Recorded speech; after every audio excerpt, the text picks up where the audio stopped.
Welcome back everyone. In this lesson we're going to cover list comprehensions.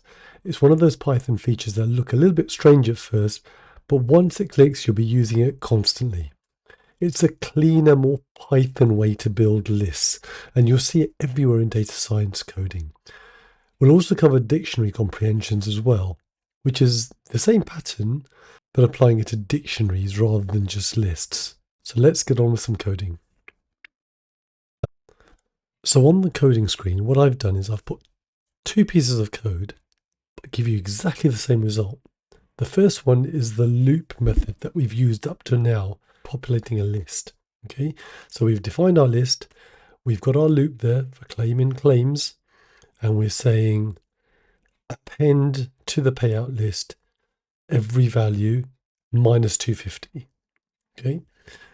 However, the second method is exactly the same thing, but it's doing it in one line. And it almost reads like English, normal English. And that's what we're going to learn. We're going to learn how to use list comprehensions and make it much easier to do in one line what we were doing in several before. So on the screen, I've got my list defined, 3 dictionary items in there, key value pairs. I'm assigning to each of the variables, IDs, values, and payouts. I'm assigning the value from one of the keys. I'm doing a subtraction of 250 from the value and I'm printing it. Okay, so let's just run that script. So you see IDs, you've got a output, which is the list because it's got multiple items in the claims list that we've got defined. It's printed each of the items in there, and same for the values and same for the payouts. But you'll notice on the payouts, when we've done a subtraction of 250 from the 180 that's been passed in on the third item, that's resulted in minus 70. That's the bug. We don't want to do that. We want to filter out any claims where the value is less than the excess, okay? So the excess is what, basically on any claim, insurance claim, the excess is the amount that the customer pays themselves. So if the payout is less than the excess, then we don't pay anything as an insurance company. So we need to put some condition into this code to say, right, we're only going to apply this payout calculation when the actual value of the claim is more than 250, because then we actually have to pay something to the customer or the claimant. So let's go and apply a few conditions to the output. Okay, so I've applied a few conditions here. The first one, we're basically only going to bring out where the value is more than 1,000, and we're going to class that as a high value claim. On the second one, we're saying we're only looking at claims with a value of more than 250. And the last one, I'm saying bring out all of the theft, all the claim IDs where the loss is actually a theft. I want you to just read that last one, okay? It reads more naturally than the loop version. Give me the claim ID for claim in the claims list where the claim loss is theft. See how simple it is to use list comprehension and make the whole process far more efficient. We've put a condition at the end, which is basically filtering the items that we want. So let's just run that. Okay, so the first output is printing the length of high value. Now, high value is going to be a list of items where the value is greater than 1,000. We know there are 2 in there. One's 3,500 and the other one's 12,000. So the length of that list is going to be 2. So it's saying 2 high value claims. On the next printout, we're bringing out the value of the claim minus 250, but for claims in the claim list where the claim value is greater than 250. There's only 2 of them that are greater than 250. First 2 there. So it's doing this calculation only against those ones, and it's printing those. in the form of a list because there's multiple items there, so it's going into a list. And the third one is give me the claim ID for claims in the claim list where the claim loss is a theft. We know there's only one there, and it's giving us that ID there. So you see how easy it is to read a list comprehension statement.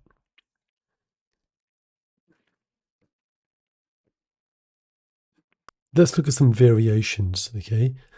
The expression part of the list comprehension, the bit at the front, can be anything we want, okay? A calculation, a string method, even a function call. This makes comprehensions really powerful for transforming data. So let's look at a couple of examples here, right?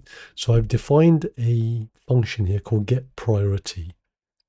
Now, what we're doing here is saying if the loss is fire damage or flood, then we're saying it's a high priority item. If it's not, then it will become just a standard, right? Then what we're doing, we're setting up a list of priorities, and we're getting the priorities from this function. So we're passing into the function each item in our list. We're saying pass in the loss and then determine whether it's a high or a standard priority and return that and then print it. Now in this case, what we've done, I've actually split the list comprehension into multiple lines, okay, just so that you understand what's going on. So we're defining a list called report lines, and report lines is basically saying we're going to print the claim ID and the claim value for every claim in the claims list where the value is greater than 250. And here what I've done is I've done a loop here which basically says go to this list of report lines and print that line. So we could put all this onto one line if we wanted to. And in the third case, what I've done is I've set up a list which is the loss for each claim, and I've done a string method here to make the actual case of it uppercase for every item in the claims list. And then I've printed that list called loss type. And I want to run that.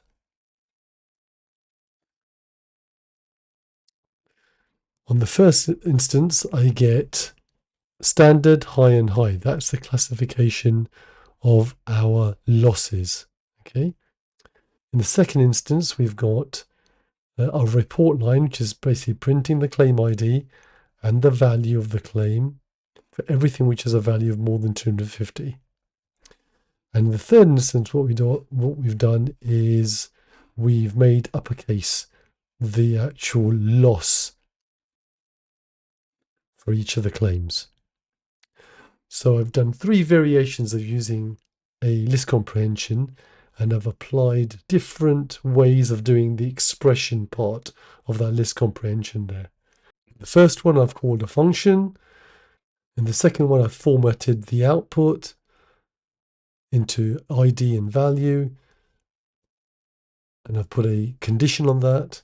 And on the third one, I've applied a string method to actually make it uppercase.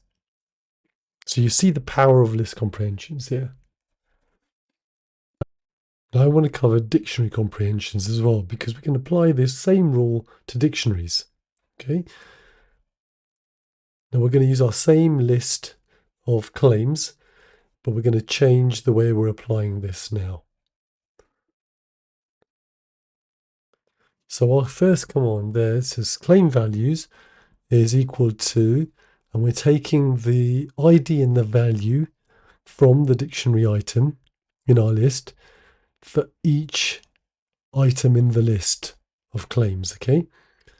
We're now creating a new dictionary of claim values holding just the ID and the value, and then we're printing that.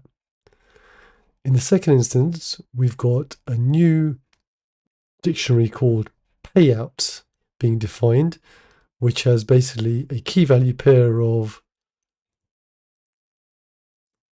claim ID and the value minus 250, okay, which is removing our excess from the payout. For every single item in the claims list, where the value is greater than 250. And we're printing that. And in the third instance, another dictionary, and we're using our previously defined getPriority function to determine the priority of each claim ID. And we're printing that. So let's just run that and see our output. Okay, so we've got three outputs because we've got three dictionaries being defined. The first one, as we mentioned, was the ID and the value for each list item, creating a dictionary there of key value pairs. In the second one, we were bringing out the payouts, but only for those items where the value is greater than 250. And we know there are only two of those in our list, and we've got our key value pairs there. And the last one, we're printing the priority classification for each of the IDs, for each of our claim IDs. We've got standard, high, and high based upon our function that we defined earlier. So you see now how we can apply comprehensions to dictionaries as well, making it a very versatile technique. So let's put everything that we've learned today together into a script, okay? I've created a script here which filters the claims, calculates the payouts based upon a £250 excess, builds a report, and then builds a prompt that we're going to use later on in the course for our ultimate project, which is an AI agent. Okay. Now, how are we doing this? We're using all of the techniques we've learned so far. We've used filtering here. We've used a calculation here. We're building a report line here. And we're creating a dictionary of dictionary. So a nested dictionary here, holding what will ultimately be a prompt that we're going to pass through to an API call to our AI. For now, just look at the script and understand that we've pulled everything together, and we're able to do this because we've learned how to use list and dictionary comprehension methods now. So the first thing we've done is set up our list, which is a list of dictionary items. We've done our filtering here to bring out the claims which are open into an open claims list. We've got a list here of each of the payouts for open claims, which we defined up here. We've got a report line created here with the claim ID, the loss, and the payout, minus the excess value for all of the open claims. And we've created our prompt that we will use in future. And then we've printed everything out. Okay, so we've brought everything together into one single script. You'll notice that I've used a capitals reference to excess because excess is actually a constant. You remember that from the last lesson we did, that we defined a constant by using capital letters for the variable. And that's our list and dictionary comprehension script. Hopefully you found that useful. We will use it in future lessons. That's as much as we want to cover for comprehensions. We've covered list comprehensions. So to summarize, a list comprehension is a one-line loop that builds a list. Add an if at the end to filter items. The expression can be any calculation, string operation, or function call. Dictionary comprehensions use curly braces instead of a square bracket. Same idea, just builds a dictionary instead. And we can split the comprehension into multiple lines just for readability if we want. Hope you found that useful. I'll see you in the next lesson.